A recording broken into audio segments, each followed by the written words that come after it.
Hey guys, welcome back again to the best procurement channel in the world with myself, your host Lerato. So, the country's talking budgeting. It's a month of March. What are you talking about in the procurement department? When I think about money, budget, savings, that's just what comes to my mind. And this is one of the topics that is, very interesting, but quite challenging to achieve. Like Zakala Gemach, Sokuluma Mamanis. Yeah, could be my guys in. So, let's chat about that. Savings, savings, savings. Okay, someone will ask you, why does procurement have savings target? I actually asked myself that question one day and I came back with an answer that I am the gatekeeper for the entire organization, not to spend so much money. Can you imagine saving 10 million rand for your company? That means your company would have spent 10 million rand plus over and above. There are different kinds of savings in procurement. There is cost avoidance, there is what you call cost reduction. To some degree you need to know what the difference is, and it also depends on how your company records the savings or recognizes savings. Cost avoidance really is about what you could have paid in the absence of you having to negotiate, right, a price. And if, let's say, for example, hypothetically speaking, the price of what you're buying is 10 million and you're negotiating for 9 million, there is a saving there, but maybe the service that you're paying is probably 7 million. Is it really savings? Is it really cost reduction? No. And cost reduction then goes on what you have on hand, which is your tangible savings. So cost avoidance and cost reduction are two different things, all right? But there are other kinds of savings that organizations really do manage, and procurement departments record them as savings. And I'm just going to mention a couple. So one is the working capital saving. When you negotiate the payment terms, sometimes procurement professional, we generally negotiate 30-day payment terms, 60-day payment terms. You can negotiate 90-day payment terms and 120-day payment terms. I know, right? I mean, you need to be really financially strong to be on some 120-day payment terms. If you negotiate longer payment terms, obviously the company doesn't spend as much, okay, than if you were paying a supplier almost every month. That's also one way we can record savings. Two is budget saving. Obviously, budget versus actual. That is a saving. Then we have what you call technical savings. This is what you record when there is a reduction of a material in a product. Okay, maybe in a manufacturing environment or manufacturing line, there is a particular product that you buy at a particular material price, and that kind of material maybe is reduced or changed to something else, but it still performs the same thing cheaper. That's a technical saving. I've seen other organizations who record those kind of savings, very particular in manufacturing fields. And then we call index saving. Then it's based on external market savings.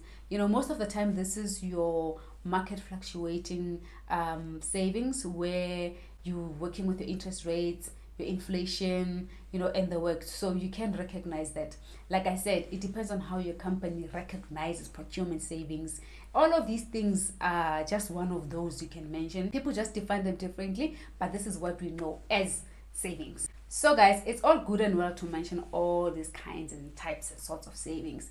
The most important thing is, how do you get those savings? What are the strategies to implement for you to recognize those savings? First things first is you must negotiate with your service providers.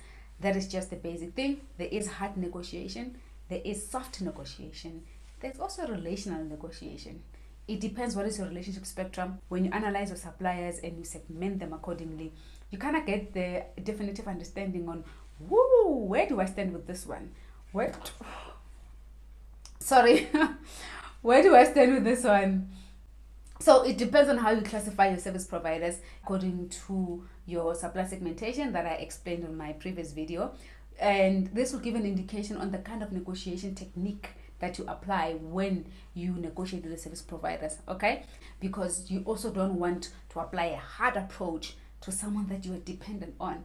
You also don't want to be too soft to someone that you can push your boundaries a bit, and you also need to know where are we in this relationship? How are you relating? Are you like a performing supplier? Do you understand me? Do you understand procurement targets?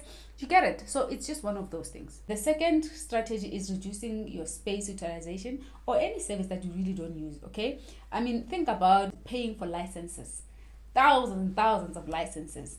and you don't even use half of that. Or you've maybe bought a space somewhere, you're paying for this massive space in a warehouse and only using a teensy weensy, especially with the whole pandemic and COVID happening and working from home and being in hybrid model, things have changed. So you do need to look into those things to get your savings. The third cost reduction strategy you can implement is supplier rationalization. Get into the habit of doing supplier rationalization. What is the use of having a database full of suppliers, maybe 10,000, and of the 10,000 you're buying pens from 200 different service providers? I mean, I'm just exaggerating, but you get the gist. Okay. So you can rationalize the suppliers, and when you do that, it helps you bring your costs down, because now you're not spending with this one and that one how much, and this one the quality is this and that and that and that. No, those are global companies, or in fact those services we buy for the regions. You find region A is spending with this supplier for so much, region B is spending this much for this much, and if you can try and consolidate and compress it, condense the whole thing, you might just get yourself good savings. Third approach is value engineering. You probably need to sit down with your technical team and analyze or define how you can better improve a product to perform at a particular speed, at a particular level, and or even with the service provider, you can sit down and do those things where you're saying, guys, let's try and find money in this thing, either by product improvement or trying to manage some of the things efficiently, do it better. Service providers, guys, you can get a lot from them if you are becoming closer and run away from your own suppliers. Okay, they can help you, and especially in IT projects, especially in those projects that you feel like, I don't even know where to save, help me save. Sit down, do value engineering and say, let's look at the most important things that you want, what you want from this product or service, and then you'll get savings from there. Okay, fourth one is consolidation of spend. I mean, how else can you do this? It probably speaks to the same supplier rationalization. They're linked. Consolidation of spend is kind of technically linked with supplier rationalization. And last but not least is total cost of ownership. Negotiate for the TCO model. Okay, when you're negotiating with your service providers, sometimes you get your 6 months deal, your 12 months deal, your 24 months, your 36 months. Okay, you have to think futurist. That's why you must do strategic sourcing. Are we going to need this service for the next coming years? Or is this just for 12-month service? And total cost of ownership, you have to look into costs that come with what the purchase price is or the buying price is.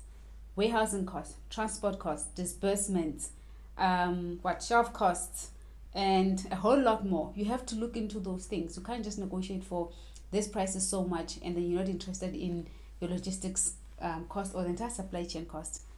You must negotiate for everything. So, quick advice from me, always look for ways to save, to manage your costs better, to manage your portfolio, and add value ultimately. Let me know if these tips work for you, and I'll be glad to hear your success stories. That's it from me. Cheers!